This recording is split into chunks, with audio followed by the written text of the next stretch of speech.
दोस्तों, अगर शेर जंगल का राजा है तो आसमान का राजा बाज है। बाज, जिसे हम अंग्रेजी में ईगल कहते हैं, एक बेहतरीन शिकारी पक्षी है। इस पक्षी की दुनिया भर में विभिन्न नस्लें फैली हुई हैं। ये दुर्गम से दुर्गम इलाकों में रहने के अनुसार खुद को ढाल लेते हैं, फिर चाहे समुद्र हो, चाहे घने जंगल या ऊंचे पर्वत। हर पर्वत की ऊंचाई बाज के सामने बौनी ही रहती है। जिस उम्र में अन्य पक्षी चहचहाना सीखते हैं, उस उम्र से ही बाज के कठोर जीवन जीने की ट्रेनिंग शुरू हो चुकी होती है। ये ट्रेनिंग ऐसी होती है जिसमें अगर प्रतिद्वंदी फेल हुआ तो नतीजा सिर्फ मौत ही है। माँ बाज अपने छोटे बच्चों के पंखों में जरा सी मजबूती आते ही उस बच्चे को अपने पंजों से पकड़कर आसमान की ऊंचाई पर ले जाकर छोड़ देती है। नन्हा बाज लहराता हुआ नीचे गिरता है, मौत को सामने देखता है तो डर के मारे पंख फड़फड़ाना शुरू कर देता है। यानी जिस ऊंचाई पर कोई जवान कौवा या चिड़िया नहीं उड़ पाएंगे, बाज का बच्चा उड़ान सीखता ही उस ऊंचाई से है। तेज हवा के थपेड़ों का रोजाना सामना होने के कारण जवान होते होते इस बच्चे में इतनी शक्ति और हिम्मत आ जाती है कि अपने आकार से 10 गुना बड़े जीवों को भी मार डालता है। बाज की पाए जाने वाली विभिन्न नस्लों में से कुछ नस्ल के बाज अधिकतर 70 साल तक जीवित रह सकते हैं, किंतु इस उम्र तक पहुंचने से पहले ये एक बेहद खतरनाक पड़ाव से गुजरते हैं। आपने देखा होगा कि बाज की चोंच आगे से मुड़ी हुई होती है। 40 साल की आयु तक पहुंचते पहुंचते ये चोंच इतनी अधिक मुड़ चुकी होती है कि बाज इस चोंच से शिकार नहीं कर पाता। साथ ही बीती उम्र के साथ बाज के पंख इतने भारी हो जाते हैं कि बाज को उड़ने में भी बेहद मुश्किल आने लगती है। उम्र के इस अनोखे पड़ाव पर शिकार ना कर पाने के कारण बाज के मरने के हालात आ जाते हैं, किंतु आसमान के इस राजा ने हार मानना नहीं सीखा। बाज अपनी चोंच को पत्थरों पर पटकने लगता है। इस क्रिया में इसे भयंकर पीड़ा होती है, किंतु ये हर पीड़ा को सहते हुए बिना किसी शिकायत के लहूलुहान होकर अपनी चोंच के अगले हिस्से को तोड़ डालता है। बाज का यह बलिदान इसका जीवन बचा लेता है और इसकी चोंच नए सिरे से बढ़ती हुई फिर से बाज को शिकार करने योग्य बना देती है, किंतु अभी भी बाज अपने भारी हो चुके पंखों के कारण कम सक्षम होता है। इसलिए अपनी नई उगी हुई चोंच से सबसे पहले बाज अपने पंखों को ही उखाड़ना शुरू कर देता है।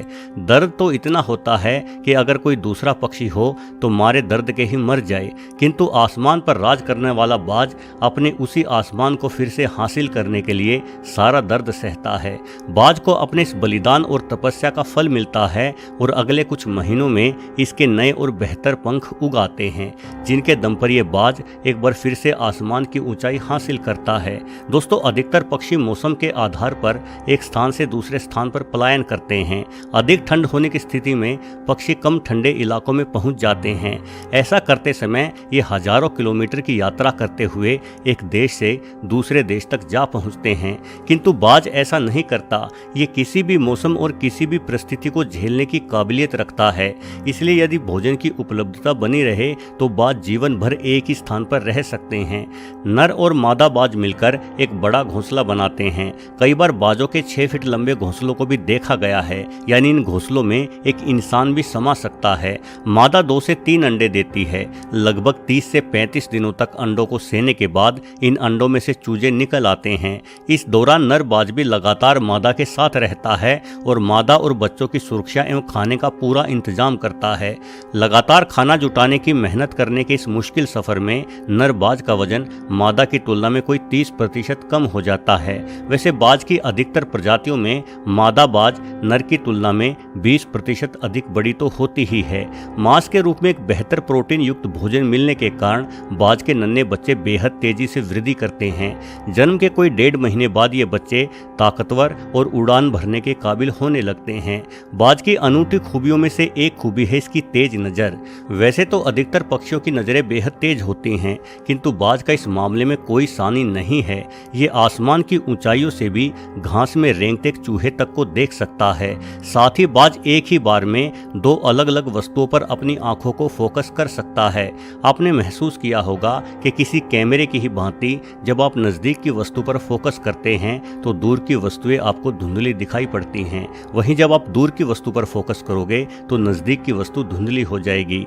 किंतु एक बाज एक ही साथ अपने नज़दीक भी और दूर भी बिल्कुल साफ साफ देख सकता है। यानी देखने के मामले में यह हम इंसानों से तो बहुत आगे है। फिलीपींस और आसपास के द्वीपों पर पाया जाने वाला फिलिपाइन ईगल दुनिया भर में पाई जाने वाली बाजों की 60 से अधिक प्रजातियों में सबसे बड़ा है। एक पंख से दूसरे पंख तक इनका फैलाव 7 फीट तक हो जाता है। फिलीपींस में इस बाज को बंदरमार बाज कहा जाता है क्योंकि ये बाज मुख्यतः बंदरों का ही शिकार करता है। 5 से 7 किलो भारी ये बाज 20 किलो से भी अधिक भारी बंदर को एक ही वार में मार डालता है। ये अपनी मजबूत टांगों और इंसानी उंगली जितने लंबे पंजों से बंदर के ऊपर इतना तेज वार करता है कि बंदर की खोपड़ी तक टूट जाती है। ये बाज बड़ी ही आसानी से एक इंसानी बच्चे को भी उठाकर ले जा सकता है। बंदरों के अलावा ये शिकार करने वाली और मांस खाने वाली जंगली बिल्लियों तक को अपनी खुराक में शामिल करता है। हालांकि जंगली क्षेत्रों के लगातार सिकुड़ने के कारण आज फिलिपाइन ईगल पर लुप्त होने का भयंकर खतरा मंडरा रहा है। एक सर्वे के मुताबिक वर्तमान में मात्र 700 से 800 की संख्या में ही फिलिपाइन ईगल बचे हुए हैं। वहीं गोल्डन ईगल और बाल्ड ईगल बाजों की अन्य 2 बड़ी उपप्रजातियां हैं।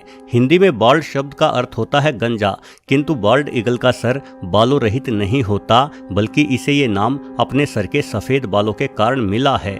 इस बाज को सी ईगल यानी समुद्री बाज के नाम से भी जाना जाता है क्योंकि अपने आहार के लिए यह मुख्यतः समुद्री जीवों और मछलियों का ही शिकार करता है। कभी कभार ये छोटे मगरमच्छों और छोटी शार्कों तक को मार डालता है। बाल्ड ईगल उत्तरी अमेरिका महाद्वीप पर पाया जाता है। वहीं गोल्डन ईगल उत्तरी अमेरिका सहित उत्तरी एशिया और यूरोप के देशों तक फैला हुआ है। ये बाज मुख्यतः पहाड़ी क्षेत्रों में रहना पसंद करता है, जहां इसे पहाड़ी बकरे के साथ साथ हिम तेंदुए जैसे घातक शिकारी जानवर का शिकार करते हुए भी देखा गया है। दोस्तों, वैज्ञानिक तौर पर बाज अक्सेपिटर्डी फैमिली से संबंधित है। अगर विकास के क्रम से देखा जाए तो फाल्कन कहे जाने वाले पक्षी बाजों के बेहद नजदीकी रिश्तेदार हैं। फाल्कन आकार और वजन में बाजों के मुकाबले छोटे होते हैं, किंतु इनकी खूबियां किसी बाज के ही समान होती है। फाल्कन पक्षी अपनी खुराक में अन्य पक्षियों को ही शामिल करते हैं। ऑस्ट्रेलिया में पाया जाने वाला ग्रे फाल्कन इस प्रजाति का सबसे बड़ा पक्षी है, जो करीब 1.5 किलो भारी हो जाता है। ये बाज तोतों, कबूतरों और बतखों जैसे पक्षियों का शिकार करता है। वहीं पेराग्रीन फाल्कन नामक ये बाज धरती का सबसे तेज जीव है, जिसे उड़ते हुए देखना अपने आप में एक अद्भुत नज़ारा होता है। ये आसमान को चीरता हुआ 400 किलोमीटर प्रति घंटे की रफ्तार हासिल कर लेता है। ये रफ्तार किसी चीते की रफ्तार की तुलना में करीब 4 गुना अधिक है। ये मुख्यतः उड़ते हुए कबूतरों का शिकार करता है। एक कबूतर भी लगभग 150 किलोमीटर प्रति घंटे की गति से उड़ान भर सकता है। साथ ही कलाबाजियां दिखाने में माहिर कबूतर पर स्टिक निशाना लगाना भी बेहद मुश्किल होता है, किंतु पेराग्रीन फाल्कन किसी गोली की ही भांति एक दिशा से दूसरी दिशा में बढ़ते हैं। ये उड़ते हुए कबूतरों को हवा में ही मार गिराते हैं। दोस्तों, बाज जैसे कुशल शिकारियों को इंसानों द्वारा पाला भी जाता रहा है। आज भी कई आदिवासी जनजातियां शिकार आदि करने के लिए बाज को पालना पसंद करती हैं।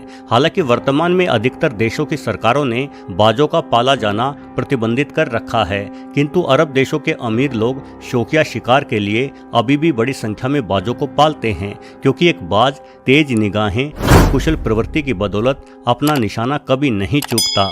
वीडियो देखने के लिए आपका बहुत बहुत धन्यवाद। अगर तुम लोग नए हो तो सब्सक्राइब करो, वो जो लाल वाला बटन है उसके साथ सूर्य नमस्कार करो या फिर अनुलोम विलोम, मुझे नहीं पता, बस क्लिक हो जाना चाहिए।